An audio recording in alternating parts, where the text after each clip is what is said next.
आज हमारे साथ मौजूद हैं डॉक्टर असरा इम्तियाज़, फिजियोथेरेपी स्पेशलिस्ट हैं, जिनका कहना है कि वो मोहरों और दीगर बीमारियों का इलाज बगैर किसी सर्जरी के कर सकती हैं। जोड़ों का दर्द पहले हमारी दादियों में भी मुश्किल से पाया जाता था, वो आजकल 20 से 30 साल के लोगों में भी पाया जाता है। फास्ट फूड है, बाहर के खाने हैं, मिनरल्स का इंटेक हमारी बॉडी में कम है। हमारे सेंटर में जितने भी लोग आते हैं 100 में से आई कैन से 99.9 लोग रिकवर ही होते हैं। मैं डॉक्टर असरा इम्तियाज़ में फिजियोथेरेपिस्ट हूँ। इसके साथ साथ हम लोग यहाँ पे कायरोप्रैक्टिक एडजस्टमेंट्स कर रहे हैं। ये एक इंटरनेशनल ट्रीटमेंट है जो पाकिस्तान में बहुत कम दिया जाता है क्योंकि पाकिस्तान में इसकी स्टडी अवेलेबल नहीं है।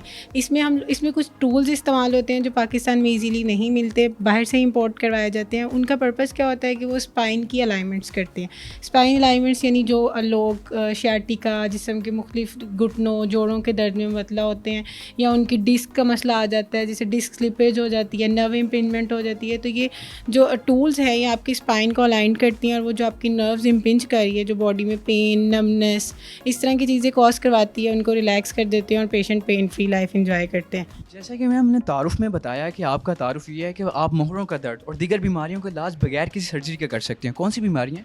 जैसे शार्टिका आ जाता है इसमें, जिसे हम अर्कुनिसा कहते हैं आम ज़ुबान में, या लोग जिसे कहते हैं मोरा खिसक गया है या जोड़ में जो है खला आ गया है, यानी लोगों की ज़ुबान में खला आ जाता है लेकिन एक्चुअली में वो खला कम हो जाता है, तो उसको ट्रीट करते हैं। और इस तरह की जितनी भी बॉडी पेन्स पट्ठों जोड़ों मोरों के ऐसे रिलेटेड होती हैं उन सबको एक्सीडेंट्स हो जाते हैं। हाँ, एक्सीडेंट के बाद क्या होता है, ऑपरेट तो हो जाते हैं लेकिन जो पेशेंट्स हैं वो इमोबाइल हो जाते हैं, यानी वो जो जगह है जिस चीज़ का एक्सीडेंट से वो टूट गया या फ्रैक्चर हो गया तो वो इमोबाइल हो जाता है, यानी वो मूव नहीं करता, उसमें आपके मसल वर्क करना छोड़ देते हैं, जिसकी वजह से जो लोग हैं इवन के वो ऑपरेट के बाद भी चलने फिरने से कासिर हो जाते हैं। तो हम उन लोगों को भी इमोबाइल करवाते हैं, उनकी रिहैब करते हैं कि वो लोग अपनी जो लाइफ है वो एक्टिविटीज़ जो हैं वो आम इंसानों की तरह इंजॉय कर सकें। तो हम इसमें कोई भी ऑपरेट या कोई भी इस तरह का इन्वेसिव ट्रीटमेंट नहीं देते, ठीक है। हमारी सारी ट्रीटमेंट नॉन इन्वेसिव है, जिसमें हम लोग जो भी मशीन इस्तेमाल करते हैं या जो भी टेक्निक्स लगाते हैं उनका सबसे पहले तो ये है कि उनका कोई साइड इफ़ेक्ट नहीं है, ठीक है। और दूसरा ये है कि अल्हम्दुलिल्लाह हमारे सेंटर में जितने भी लोग आते हैं उनकी 100 में से आई कैन से 99.9 लोग रिकवर ही होते हैं। और जो 1% नहीं 0.1% नहीं होते, वो खुद जो रिकवर होना नहीं चाहते वो वही लोग होते हैं। अच्छा, ये बताएं कोई एज लिमिट है कि इतनी एज से कम वाले का नहीं हो सकता ट्रीटमेंट या बाद वाले का? क्योंकि बाज़ बात होता है वो जो हड्डियाँ होती हैं वो कमज़ोर हो जाती हैं, कोई ऐसा कुछ है? देखें, मेनली जो होता है ना, एक हड्डियाँ कमज़ोर हो गई हैं या मसल आपके वीक हो गए, हमने उन्हीं को स्ट्रॉन्ग करके आपका ट्रीटमेंट करना होता है, ठीक हो गया। जैसे फॉर एग्जांपल एक बहुत बुज़ुर्ग आए हैं तो उनकी 65 एज है, उनके मसल्स बहुत वीक हो गए, तो उनके लिए भी कोई साइड इफ़ेक्ट नहीं है, ठीक है, क्योंकि हम लोग मसल्स को ही सबसे पहले टारगेट करते हैं, उसको स्ट्रॉन्ग करते हैं और देन वही जो हम लोग ट्रीटमेंट देते हैं उसके बाद देते हैं, ठीक है। हाँ, उस सूरत में हम लोग ट्रीटमेंट नहीं कर सकते जब आपकी जो डिस्क है वो पूरी तरह से निकल चुकी हो और पेशेंट उस सूरत पे यूरिन कंट्रोल ख़त्म हो गया हो, यूरिन ब्लैडर लगा हो, फिर उसको रिस्क लेना पड़ता है कि उसको ऑपरेट करवाना पड़ेगा। अदरवाइज़ हम हर तरह के पेशेंट्स को डील कर रहे हैं। हम बाज़ औक़ात देखते हैं कि जहाँ एडवांटेजेस होते हैं वहाँ डिसएडवांटेजेस भी होते हैं, तो क्या इसके साइड इफ़ेक्ट्स भी हैं? एज़ मैंने आपको पहले ही कह दिया है कि इसके साइड इफ़ेक्ट्स नहीं हैं, ठीक है। एज़ जो हम देखते हैं अक्सर के पेशेंट्स डॉक्टर्स के पास जाते हैं तो उनका हालत बिगड़ गई है या ये या वो, no, all doctors are treating well, ठीक है। कुछ खुदा की तरफ से भी हो सकता है और कुछ पेशेंट्स की अपनी निगलेंसीज भी होती हैं कि जिसकी वजह से वो सफ़र करते हैं। अदरवाइज़ कोई भी डॉक्टर ये नहीं चाहेगा कि उसका पेशेंट आए और वो साइड इफ़ेक्ट्स के साथ वापस जाए। जो पेशेंट हमारे क्राइटेरिया में नहीं होता हम उसको फर्स्ट डे पे रिटर्न कर देते हैं, हम नहीं एडमिट ही नहीं करते हैं, उसको सेशन ही नहीं शुरू करते। जैसे कि एलोपैथिक डॉक्टर होते हैं और दीगर बीमारियां होती हैं, तो डॉक्टर कहता है कि आपने इन बातों से परहेज़ करना है, ये मेडिसिन खानी है और ये खुराक नहीं खानी, इस्तेमाल नहीं करना। क्या आपके यहाँ भी ऐसा होता है कि कुछ बातों से बचा जाता है खुराक के लिहाज से और दीगर बातों से? के लिहाज से डिफरेंट होता है। सबसे पहले तो बात ये है कि जैसे आपने बताया कि अभी एलोपैथी के डॉक्टर्स होते हैं और वो इन चीज़ों से परहेज़ कर, देखिए हर पेशेंट का डिफरेंट सिनेरियो है, उसने किस चीज़ से अवॉइड करना है ये तो उसको चेक करके ही पता चल सकता है, ठीक हो गया। तो जिन चीज़ों से अवॉइड करना होता है वो हमने उन्हें प्रॉपर समझा के फिर ही भेजते हैं।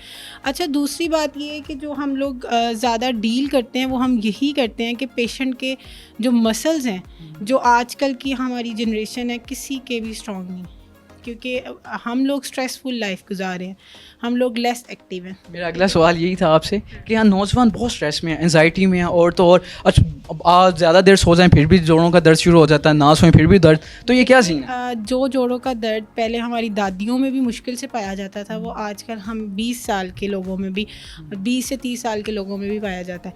वो इसी वजह से है कि हम लोग लेस एक्टिव हैं।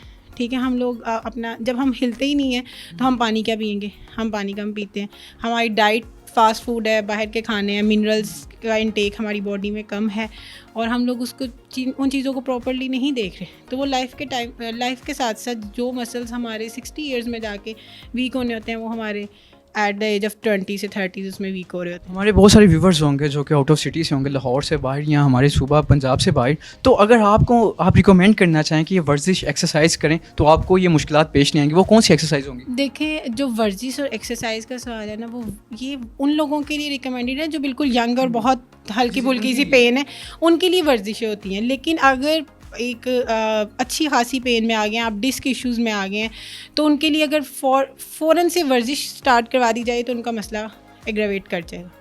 ठीक है, तो उनके लिए पहले ये है कि उनकी नर्व को रिलैक्स किया जाए, उनकी पेन को बेहतर किया जाए, जो मेरा मानना है। माइट भी और डॉक्टर्स मेरे से अगेंस्ट हो, लेकिन मतलब मैंने जो अपनी लाइफ का एक्सपीरियंस लिया वो यही है कि पहले पेशेंट को पेन फ्री और उसकी नर्व को रिलैक्स किया जाए, देन उसकी वर्जिश की तरफ मूव करवाया जाए। अगर आप हमारा वाटर इनटेक कम रहेगा तो डेफिनेटली हम इन चीज़ों का शिकार होंगे, और जब अगर हम पेन्स का शिकार हो जाते हैं तो उसको डिलेड नहीं करना चाहिए।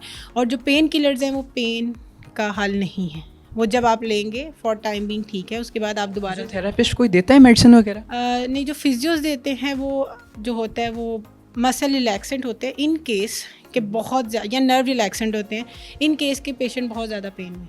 अगर पेशेंट कम पेन में है या पेशेंट विदाउट मेडिसिन रिकवर कर सकता है तो वो नहीं देते। हाँ, मल्टीविटामिन ज़रूर प्रिस्क्राइब करते हैं, जो आजकल हर बंदे की नीड है। क्या यूनिक बात क्या होती है फिजियोथेरेपिस्ट की?